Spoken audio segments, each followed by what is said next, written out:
Hello, I'm Andrew. Welcome to Sound Affair once again. Every week we bring you a video to show you some of the great and interesting collections that come through our doors and end up on our desks for us to examine and indeed play with. This week is no exception. I have a great collection of the classic issues of the Transvaal in southern Africa. We're going to go straight over to the other camera now and I'll talk you through. So here we are, the classic issues of the Transvaal. For many years weren't even listed in the British Commonwealth catalogue because it was a Boer Republic along with the Orange Free State. Now these are quite primitive in their design. They had several different printers over the years, extremely complex, and many collectors avoid them because of this, but I'm going to show you that it's not as bad as would first appear. The stamps were first printed in Germany on very high quality paper by somebody called Otto. Now these stamps show the coat of arms, the flags and the eagle here.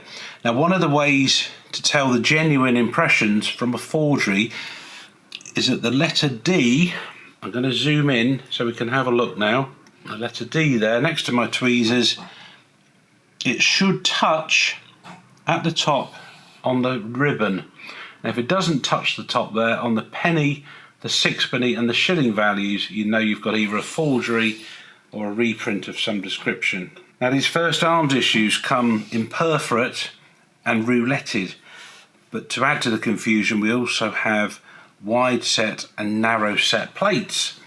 Now this one here is quite narrow, as you see the margins here, and then the wide margins mean they're from the wider set plate. They come again later on with very wide roulettes. These are fine roulettes on the earlier issues. We have Otto printings here, and these ones by another printer called Fijin, or as you read it in the description of the catalogue, you could easily mistakenly call it Viljoen, but it's Fijin, that's the correct pronunciation. Carrying on with these issues, we have a selection of forgeries here, quite crude ones here, probably by Spyro, and then the ones you see all the time are these ones, usually with a concentric circle with a numeral in, by another forger called Goldner. The colours changed a bit later on to this black design. Again here we have genuine examples, imperforate and perforated, and then one of the commonly seen forgeries. More forgeries here. The threepenny value, again these are all forgeries that were mass produced for collectors. The sixpenny values again come in many different shades and papers and perforations. Some of the papers are very thin or opaque, as you can see there. You can see right the way through to the design. Others are very thick paper. That one there is absolutely plastered in expertising marks, so they obviously consider that's a good genuine example, which it is. More sixpenny values here, a selection of forgeries, again in different shades. The 1 shilling value, a genuine one there. Now just to add to the confusion, although the originals were printed by Otto, he also produced forgeries and reprints himself, and there are specialised handbooks around that you can look at to tell the different types and plates that they were made. More forgeries again. Moving on to the first British occupation. These are overprinted VR and Transvaal. Now the first types are overprinted in capitals here, and then the later ones in lowercase, and you get different settings, spacings, and lots of different varieties which are highly sought after. My favourite issue, the Queen's Head, same design that was used, or rather the same head by Bourne that was used for the Falkland Islands and Griqualand revenues. It's absolutely beautiful design, and I've seen some great collections just on this issue because you can get proofs, covers and so on.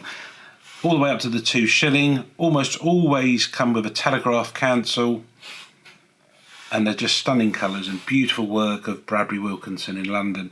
The penny surcharges on the sixpenny stamp there Again, lots of different types. They come in black and red surcharges. With these Queen's Head issues, you often get an imperforate between stamp and margin. That is normal, as the stamps were not perforated around the edges. Again, different overprints there. The 1p surcharge on the 4p, and these vertical surcharges you get on the 6p. The first types were reissued again, different colours and perforated in a regular way. Then beyond that we get lots of different issues.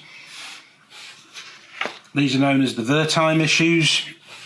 Again, lots of reprints and forgeries abound, but with time and a bit of knowledge you can easily weed out those non-genuine examples. The overprinted surcharges here, again you get lots of varieties, inverted, errors of spelling and so on.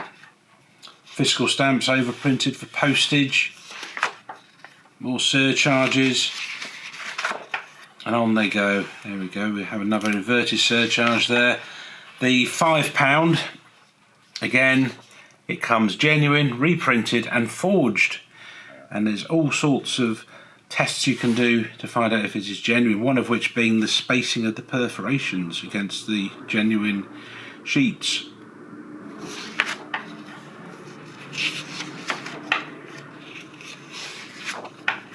Again, similar issues, lovely colours as you can see.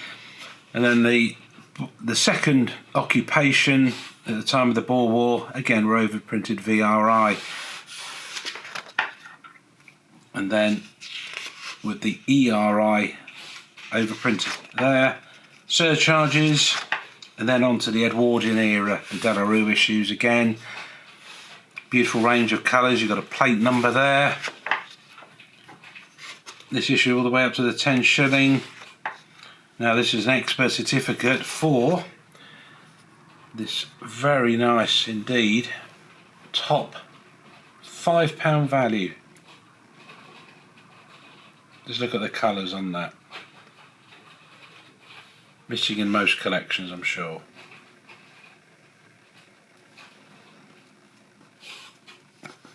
And to conclude the collection, we move on to the multiple watermarks, all the way up to these £1 values in different shades, and you get the ordinary and the chalky papers. And then the universal colour scheme there at the end, followed by the postage due issue. And then there's just a little page there of cancellations with the different British Army field post offices and so on. So I hope you've enjoyed that and learned something. It's always good to find out about one of the countries that you've always avoided, but it's not as bad as one first thinks. Any comments? Please put them in the bars below. Thank you.